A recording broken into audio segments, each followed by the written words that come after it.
Historia que Hiciste est une émission historique qui a pour but de mettre les points sur les i concernant les multiples mythes, clichés, rumeurs et autres fausses informations par rapport au Real Madrid. Ici, il faudra répondre point par point avec des arguments fondés et des documents sur toutes ces élucubrations. Historia que Hiciste promet de nous dire que la vérité, toute la vérité, rien que la vérité, sur l'histoire du plus grand club de tous les temps.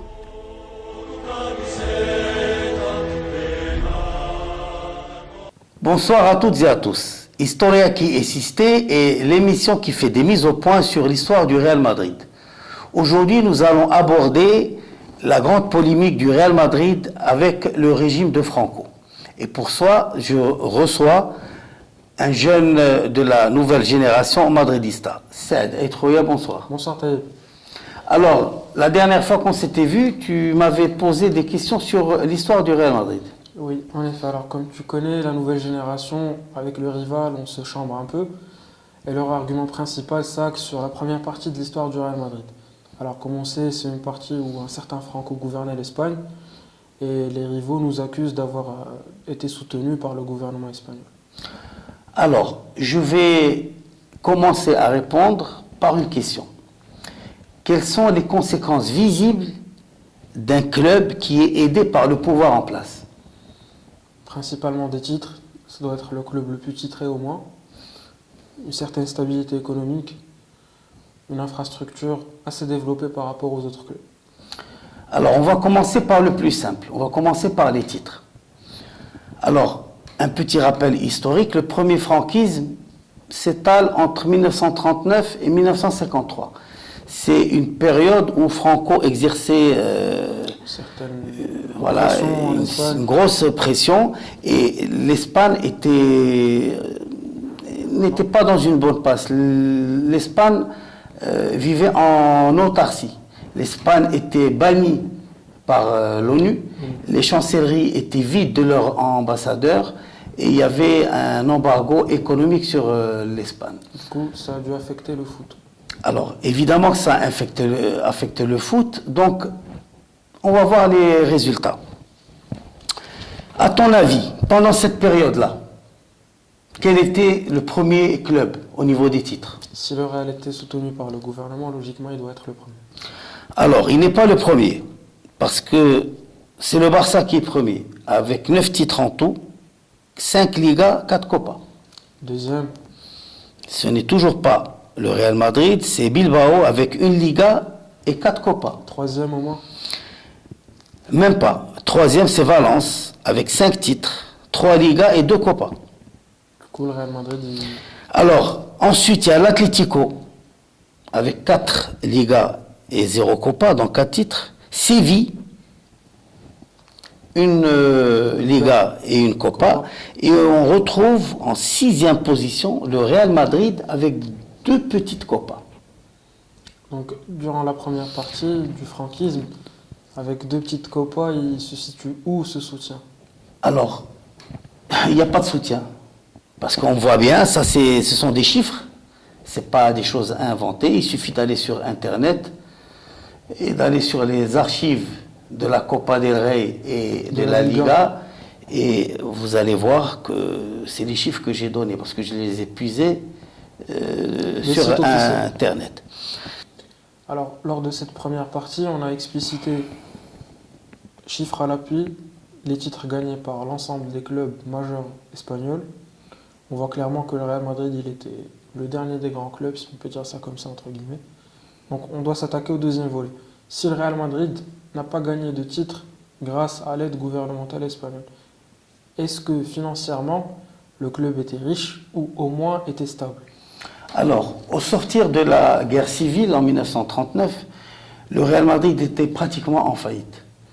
Parce que beaucoup de ses joueurs et de ses dirigeants sont morts pendant la guerre civile et une partie de son stade était détruite. Il y a un article du journal ABC daté du 25 avril 1939, page 26, qui dit « El campo está inservible ». C'est-à-dire, le terrain est impraticable. Donc, pendant cette période-là, le Real Madrid n'avait pas du tout de moyens. Et le Real Madrid avait un triumvirat, c'est-à-dire 3 personnes qui dirigeaient le club. Mais sans moyens. Alors, il a fallu attendre 1943 pour que les choses changent. Pourquoi précisément 1943? Alors, 1943, parce que c'est une date où il y avait une demi-finale de la Copa del Rey entre le Barça et le Real Madrid. Au match aller, le Barça a gagné 3-0. Au match retour, le match retour, c'est le fameux match de 11-1. Et on voit bien que ce match-là, il a bien existé parce que c'est un match qui va qualifier le Real Madrid en finale, qu'il perdra ensuite contre Bilbao. Donc, 3-0, 11-1. Bon, le problème qui nous préoccupe aujourd'hui, c'est pas le score, mais c'est toute la violence qui était autour de ces deux matchs-là. Il y avait une telle violence que le pouvoir en place s'est mis en colère. Il ne pouvait pas accepter que l'image de l'Espagne, qui était déjà très mauvaise à cette époque, soit encore plus ternie par le sport. Donc le pouvoir va pousser les deux bureaux à démissionner. Donc le bureau du Barça démissionne en juin 1943 et celui du Real Madrid en septembre 1943. Alors pourquoi c'est une année charnière pour le Real Madrid? Parce que les nouvelles élections, c'est un certain Santiago Bernabéu qui est élu.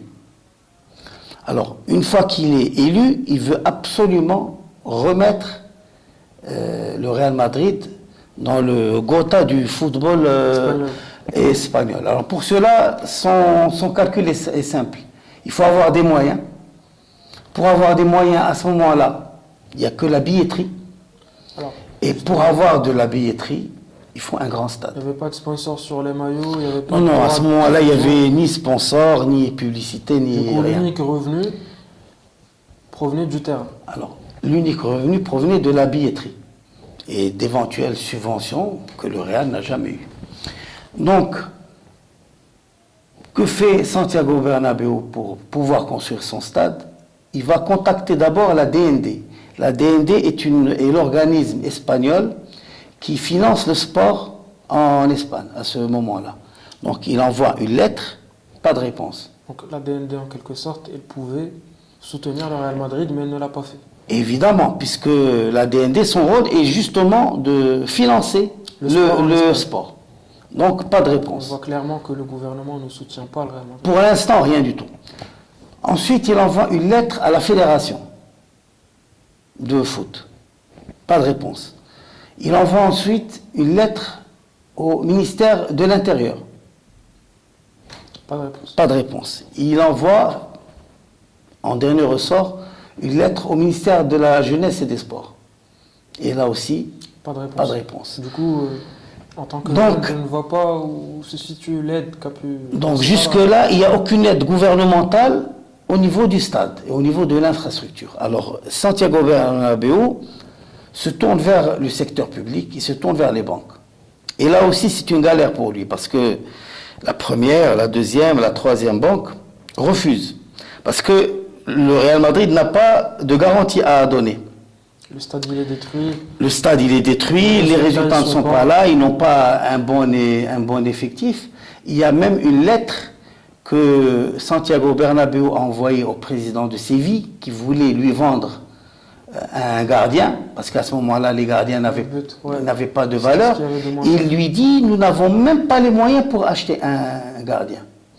Donc,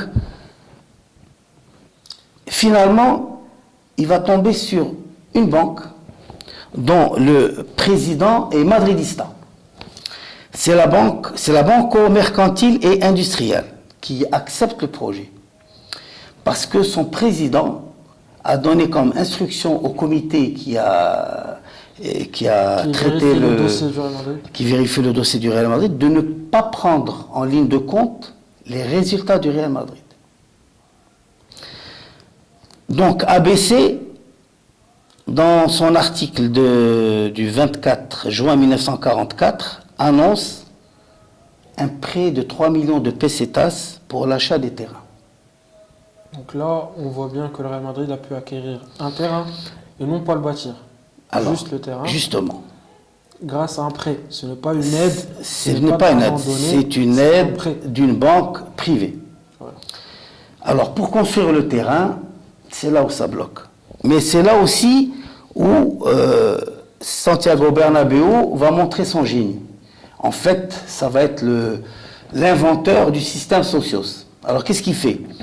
Il va faire des prêts, il va demander des prêts aux Socios. Il va lancer des prêts. Alors, en une matinée... Alors, 20 000 places qui part en une matinée. Donc, ça fait de l'argent frais pour 20 000 places. Avec ce dossier-là, il va voir les banques, il leur dit, voilà, 20 000 places en une journée, si vous me construisez le stade 120 000 places, je peux vous avoir 120 000 cotisations. Bon. Du coup, c'est une valeur sûre en quelque sorte. Bien sûr. Alors, 120 000 places, c'est la deuxième étape de la construction. Ils vont construire un stade de 70 000 places environ. Et en tout, de 1944 à 1947, il y aura 3 prêts qui vont aller jusqu'à 30 millions de pesetas. Donc, juste pour rappeler le point, les prêts proviennent du secteur privé et non pas public. Oui, parce que finalement, c'est les banques qui vont acheter ces prêts. C'est eux qui vont les acheter des socios pour être... en fait, c'est une garantie pour eux. Donc, si on fait le résumé entre les titres, l'infrastructure, on a bien vu que le Real Madrid n'avait pas de moyens.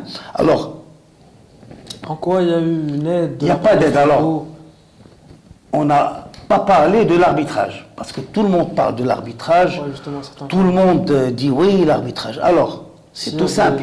De l'arbitrage, il doit y avoir des titres. Voilà, si l'arbitrage était pro Real Madrid, ben, on aurait beaucoup plus de titres. Et plus que ça, en 15 ans d'archives, on a épluché 15 ans d'archives du journal ABC, aucun article. Je défie quiconque de sortir un article qui dit que le Real Madrid a été aidé par l'arbitrage. Donc on voit bien que la réponse à la question, il n'y a eu aucune aide gouvernementale au Real Madrid. Le Real Madrid s'est fait lui-même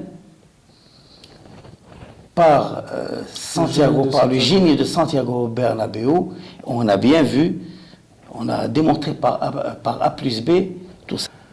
Alors tu vas me dire, tout ce que j'ai raconté depuis tout à l'heure, est-ce que je l'ai vécu ou pas? Oui, justement. Eh bien non, je ne l'ai pas vécu parce que je suis vieux, mais pas assez pour avoir vécu cette histoire-là. Même tu es l'un des plus anciens. Donc. Par contre, j'ai fait des recherches sur Internet et je suis tombé sur un certain Aurélien Ross qui a écrit un mémoire de Master 2 et qui s'appelle « Le Real Madrid joyeux de l'Espagne franquiste, l'âge d'or du club vu par le journal ABC entre 1940 et 1960 ». Du coup, c'est un travail de recherche qui a bien été validé par un comité. Alors, bien sûr que c'est un travail de recherche. C'est un travail de recherche, c'est un travail universitaire. Et la preuve en est que cette thèse se trouve dans une archive ouverte sur Internet qui s'appelle HAL, H-A-L.